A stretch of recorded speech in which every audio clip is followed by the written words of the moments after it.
êtes-vous déjà demandé pourquoi tant de psychologues, même les plus expérimentés, hésitaient à se lancer en libéral? Pourquoi l'entrepreneuriat faisait peur aux psys? Mais peut-être que vous êtes dans cette situation prêt à ressentir la liberté professionnelle du libéral, mais vous ressentez comme une ombre là qui plane au-dessus de votre tête, cette ombre de l'instabilité financière. Si vous avez déjà ressenti ces doutes, vous n'êtes pas seul, je sais que beaucoup d'entre vous partagent ces mêmes inquiétudes, moi la première, et que cette peur financière peut être terrifiante.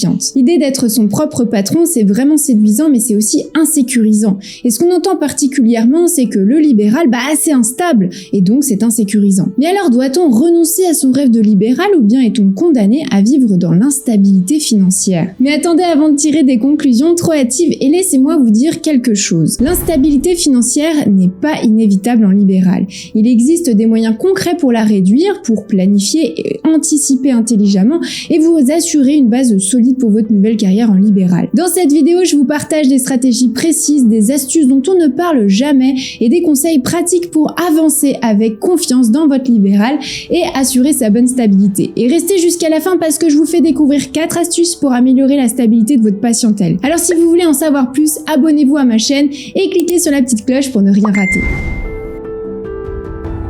Alors commençons par le début. Pourquoi le libéral et en particulier un psycho, c'est souvent perçu comme instable? Eh bien, il y a plusieurs raisons à ça. Premièrement, quand on lance son entreprise, on devient son propre patron. Tout repose, notre cabinet en tout cas, sur notre petites épaules. L'enjeu est donc énorme tant sur le plan financier que sur le plan émotionnel. Quand on s'installe en libéral, on a envie de bien gagner sa vie, mieux qu'en institution en tout cas, mais on a aussi peur que ça ne marche pas et donc de regretter son choix. Mais le problème, c'est pas le libéral. Le problème, c'est l'inconnu. C'est l'inconnu qui fait peur. C'est le fait de ne pas savoir ce qui va nous arriver qui nous terrifie. Le libéral, ça implique une certaine irrégularité dans les demandes de consultation. Contrairement au salariat, on n'est pas certain du salaire qu'on va obtenir à la fin du mois parce qu'il dépend de la fréquence de nos consultations. Le truc, c'est que ça, c'est hyper variable. Il peut y avoir des mois où notre agenda est rempli, d'autres mois où on enchaîne annulation et lapin par exemple. Et ça, on peut pas vraiment le prévoir. Donc, c'est cet inconnu et cette variation en fait qui crée de l'inquiétude face à la régularité de nos revenus. Ensuite, en tant que libéral, on est aussi responsable de la gestion de notre entreprise. Ça signifie qu'on doit non seulement offrir des consultations de qualité, mais aussi qu'on doit s'occuper de la comptabilité, de la communication, de la gestion administrative, et pour beaucoup, si ce n'est tous, c'est totalement nouveau. Et qui dit nouveau, dit que c'est pas très rassurant, vous l'avez compris. En plus de ça, il y a l'absence de garantie. Le salariat, c'est sécurisant, mais en libéral, il n'y a pas de filet de sécurité, en cas de baisse d'activité ou d'imprévu par exemple. Mais la question cruciale à se poser, c'est: est-ce que l'instabilité financière est inévitable lorsqu'on choisit la voie du libéral? Et la réponse est non. Il existe des stratégies et des méthodes pour atténuer ces incertitudes et pour avoir une activité libérale stable et rentable. Toutefois, j'aimerais vous alerter sur un point essentiel. Vous ne pourrez jamais contrôler ce qui n'est pas contrôlable. Autrement dit, vous ne pouvez pas contrôler le nombre de consultations que vous allez avoir chaque mois sur les 10 prochaines années. Par contre, vous pouvez contrôler d'autres paramètres qui vous permettront soit d'anticiper, soit d'y faire face, et c'est ça qu'il est important de maîtriser. Parce que contrôler l'incontrôlable, c'est pas possible et ça fait flipper. Mais contrôler ce qui peut être contrôlable, c'est rassurant et sécurisant. Si vous comprenez pas ça, il est fort probable que votre cabinet fasse pas très long feu. Alors voyons maintenant ce que vous pouvez contrôler. L'une des choses que vous pouvez maîtriser, c'est la budgétisation. La budgétisation, c'est comme une boussole pour vos finances. Ça permet de planifier à l'avance et de prendre le contrôle de nos dépenses et de nos revenus. Jusque-là, je vous apprends rien. Pourtant, je vois énormément de psys qui s'installent en libéral comme ça, du jour au lendemain, sans avoir construit de budgétisation ou de prévisionnel. Pourtant, ça ne vous vient pas à l'esprit de dépenser tout votre salaire sans réfléchir à vos dépenses récurrentes. En libéral, c'est la même chose. Construire une budgétisation est essentiel pour minimiser l'impact de l'instabilité financière parce que sinon, vous avancez à l'aveugle. Commencez donc par dresser une liste des revenus mensuels que vous estimez. Ensuite, faites la liste de toutes vos dépenses mensuelles liées à votre activité, loyer, assurance, téléphone, abonnement internet, etc. Rien qu'avec tous ces petits calculs, vous pouvez déjà estimer le chiffre d'affaires minimum à atteindre pour payer toutes vos charges, dont les impôts et les cotisations sociales, mais aussi pour avoir un salaire minimum. En construisant une budgétisation, vous obtenez une une vue d'ensemble de toutes vos finances pro et ça vous aidera à mieux anticiper les périodes de baisse ou d'augmentation d'activité. C'est ça la clé pour contrer l'instabilité du libéral.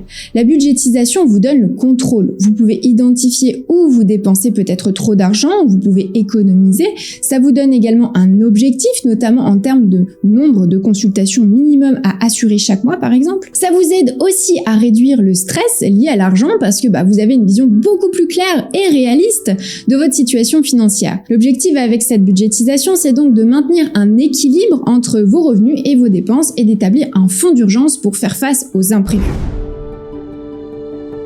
Un fonds d'urgence, c'est un coussin financier que vous créez pour faire face aux imprévus, soit une baisse temporaire de consultation par exemple, ou bien des frais inattendus, bonjour l'URSSAF et les impôts, ou encore d'autres situations qu'on n'a pas du tout anticipées comme l'ordi qui tombe en panne. Alors pourquoi est-ce qu'un fonds d'urgence est aussi important? Eh bien, imaginez-le comme votre parachute financier. Si un jour vous rencontrez des difficultés financières, ce fonds vous évitera de vous écraser au sol. Il vous offre une sécurité et une tranquillité d'esprit parce qu'encore une fois, on est bien d'accord, quand on ne connaît pas le libéral, on est terrifié. Donc, assurez vos arrières. Pour ça, je vous propose de vous fixer un objectif. Dans l'idéal, visez à avoir au moins 3 mois de côté. Comme ça, vous pourrez couvrir vos besoins en cas de crise. Créez un compte épargne séparé spécialement pour ce fonds d'urgence. Comme ça, vous ne serez pas tenté d'y toucher. Vous pouvez aussi automatiser les transferts chaque mois de votre compte pro vers ce compte épargne. Comme ça, tout se fait automatiquement sans que vous ayez pensé à quoi que ce soit. Passons maintenant à un sujet qui fâche et que je ne cesse d'aborder sur Instagram et dans la formation Ose ton libre. Il faut choisir le bon statut juridique et pas à l'aveuglette s'il vous plaît. En France, il existe plusieurs types de sociétés, mais les 2 statuts juridiques les plus courants et surtout les plus pertinents pour les psy en libéral, c'est le micro-BNC, l'auto-entrepreneuriat, et la déclaration contrôlée. Le micro-BNC est malheureusement trop souvent la première option envisagée, principalement parce que c'est simple administrativement. Vous déclarez vos revenus chaque mois sur le site et vous payez vos impôts et cotisations sociales en fonction de ce chiffre d'affaires brut. C'est facile! Mais le micro-BNC, c'est très souvent une mauvaise idée parce que là, vous pensez uniquement à court terme sans même avoir réfléchi, avoir fait une budgétisation, sans même avoir comparé avec d'autres statuts. La grande majorité des psys qui choisissent cette option ne réalisent pas que leurs impôts et leurs cotisations sociales sont calculés sur ce chiffre d'affaires total avant déduction des charges pro. Il y a donc bien sûr l'abattement de 34%, mais c'est en réalité rien du tout 34%. Vous finissez souvent par payer beaucoup plus que vous ne devriez et ça, sans vous en rendre compte. C'est là qu'il est important de réfléchir à la déclaration contrôlée. Avec ce statut, vous pouvez déduire toutes vos charges professionnelles, y compris le loyer, toutes vos formations, internet, vos assurances, l'abonnement de votre téléphone, votre communication, votre comptable, vos frais kilométriques, même vos repas, bref, énormément de choses à déduire dont on ne se rend pas compte. Et dans la formation Ose ton libre, c'est ça justement qu'on propose, c'est d'étudier toutes les possibilités de dépenses que l'on peut déduire et de construire une budgétisation personnalisée et adaptée. Alors pourquoi c'est intéressant de déduire ces dépenses de votre chiffre d'affaires total? Parce que vos impôts et vos cotisations sociales sont calculés uniquement sur votre bénéfice et pas sur la totalité des 66% après abattement forfaitaire comme dans l'auto-entrepreneuriat. Et croyez-moi, ça fait une nette différence. Je vous avais envoyé le détail d'ailleurs dans une newsletter. Si vous l'avez loupé, n'hésitez pas à vous inscrire pour recevoir chaque mardi des conseils précieux sur le libéral. Je vous mets le lien dans la description. Choisir la déclaration contrôlée demande certes un petit peu plus d'administratif, mais c'est souvent la meilleure option à long terme pour une bonne stabilité financière et surtout pour perdre le moins d'argent possible. Donc ne vous précipitez pas vers le micro-BNC sans réfléchir. Faites des simulations financières pour déterminer quelle option correspond le mieux à votre situation et prenez une décision réfléchie parce que c'est de votre entreprise dont il s'agit. Donc prenez le temps d'analyser. Un autre paramètre que vous pouvez maîtriser, c'est les stratégies que vous devez utiliser pour réduire au maximum les absences et les lapins. Pour ça, il y a 4 choses qu'il faut mettre en place. Premièrement, concentrez-vous sur l'alliance thérapeutique. La confiance est primordiale en thérapie.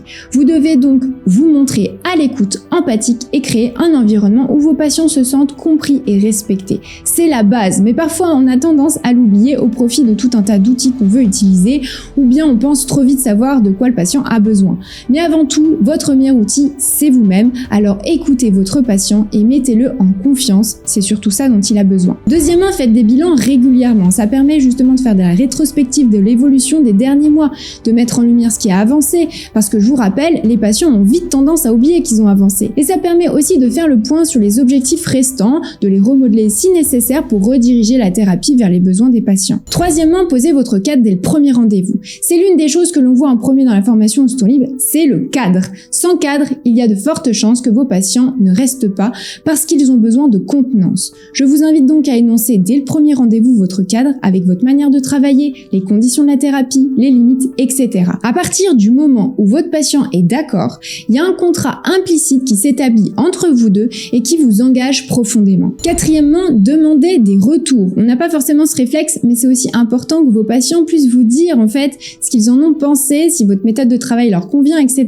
Et lorsque la thérapie est terminée, n'hésitez pas à leur demander de rédiger un petit témoignage sur votre fiche Google My Business. Ça va encourager d'autres personnes qui hésitent à vous contacter. Avec ce climat, vous créez une base solide pour votre activité libérale. Ça incite aussi le bouche à oreille, mais surtout, ça permet de réduire la facilité que le patient a d'annuler ou de reporter à tout moment un rendez-vous. Mais se construire une patientèle demande d'utiliser certaines stratégies précises et c'est notamment dans cette vidéo que je vous en parle. Alors allez la voir, mais avant, cliquez sur le petit pouce si cette vidéo vous a été utile et abonnez-vous pour en savoir plus. Et moi, je vous dis à dans 15 jours. Ciao ciao!